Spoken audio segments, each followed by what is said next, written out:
वरडी गावात ठाकरे गटाला मोठा धक्का. शाखा प्रमुख दिनेश कोळींचा भाजपमध्ये प्रवेश. पेन तालुक्यातील वरडी गावात राजकीय घडामोडींना वेग आला असून शिवसेना ठाकरे गटाचे शाखा प्रमुख दिनेश रमेश कोळी यांनी अनेक कार्यकर्त्यांसह भारतीय जनता पार्टीमध्ये जाहीर पक्षप्रवेश केला आहे.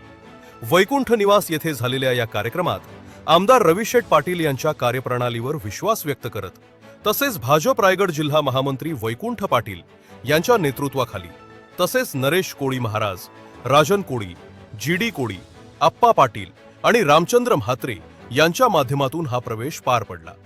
मोठ्या संख्येनं ग्रामस्थ आणि महिलांनी हजेरी लावल्यानं कार्यक्रमाला उत्साहाचे वातावरण लाभले. ऐन जिल्हा परिषद निवडणुकीच्या पार्श्वभूमीवर झालेला हा पक्षप्रवेश ठाकरे गटासाठी मोठा धक्का मानला जात आहे. वरडी गाव आता एकसंघी झाले असून विकास कामांच्या माध्यमातून गावाचा कायापालट करण्यासाठी आम्ही कटिबद्ध आहोत, असे आमदार रविशेठ पाटील यांनी सांगितले. ह्या गावात संपूर्ण वरेडी गाव कोळीवाडा हा एकसंघी होतोय आणि या सगळ्या लोकांचा मी स्वागत पण करतो, अभिनंदन करतो. त्यांनी जो निर्णय घेतलाय हा निर्णय पक्षाच्या दृष्टीने फार महत्त्वाचा आहे आणि त्यांचं स्वागत पण करतो, अभिनंदन पण करतो.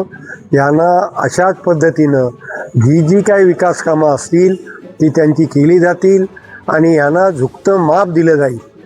त्या ठिकाणी आपल्याला आता हा नवीन पूल मंजूर झाला आहे आणि या पुलाचा सुद्धा वरेडी चापोलीला संपूर्ण पहिला फायदा होईल आणि पेनला जवळ जोडण्याचं काम या पुलाने केलं आहे आणि ह्याचा फायदा सर्व लोकांना होईल. या ठिकाणी आमच्या भगिनी असतील, आमचे सगळे बंधू असतील, हे सर्व एकसंघी राहतील, एका विचारानं राहतील आणि सगळे भेदभाव विसरून गाव एकसंघी ही भाजपच्या बरोबर राहील, हे मी आवर्जून सांगू इच्छितो. तर वैकुंठ पाटील यांनी नव्या कार्यकर्त्यांचे स्वागत करत पक्षात योग्य मान सन्मान दिला जाईल आणि त्यांच्या अडचणी सोडवण्यासाठी भाजप तत्पर राहील, असे आश्वासन दिले. वरडी गावात आधीपासूनच भाजपची मजबूत पकड असून शिवसेना ठाकरे गटाच्या कार्यकर्त्यांच्या प्रवेशामुळे आगामी जिल्हा परिषद आणि पंचायत समिती निवडणुकांमध्ये भाजप उमेदवारांना मोठे मताधिक्य मिळण्याची शक्यता व्यक्त केली जात आहे. आमदार रविशेठ पाटील साहेब यांनी केलेल्या विकास कामांच्या जोरावरती व आम्ही सर्व मंडळींनी त्या ठिकाणी जे काही कामं केलीत त्याच्यामध्ये आपण बघितलं असेल की वरेडी गावामध्ये ज्या वेळेला आपण गावामध्ये शिरत होतो त्यावेळेला गटाराचं आणि घाणीचं साम्राज्य होतं. ते साम्राज्य त्या ठिकाणी कमी झालं आणि आपण त्या ठिकाणी रस्ता बनवला. त्याचबरोबर आपण शेडचं त्या ठिकाणी काम केलं. शेड झाल्यानंतर त्या ठिकाणी निवारा शेडचं काम केलं आहे. आपण वरेडी गावामध्ये चांगलं काम केलं आहे. त्याचबरोबर आज आपण पाहतोय की वरेडी गावातील सगळी मंडळी आहे ती विकास कामांवर प्रभावित अशी मंडळी आहे आणि विकास काम हे भारतीय जनता पक्षाच्याच माध्यमातून होऊ शकतं.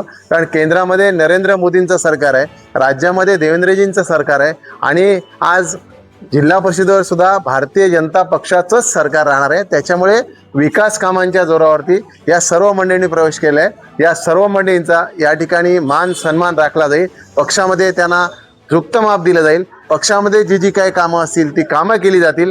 त्यांना कुठलाही दुजाभाव राहणार नाही. निश्चितपणे वरेडी गावाच्या विकासासाठी या सर्व मंडळींनी निर्णय घेतला. त्या निर्णयाचे आम्ही पाठिंबा आहोत.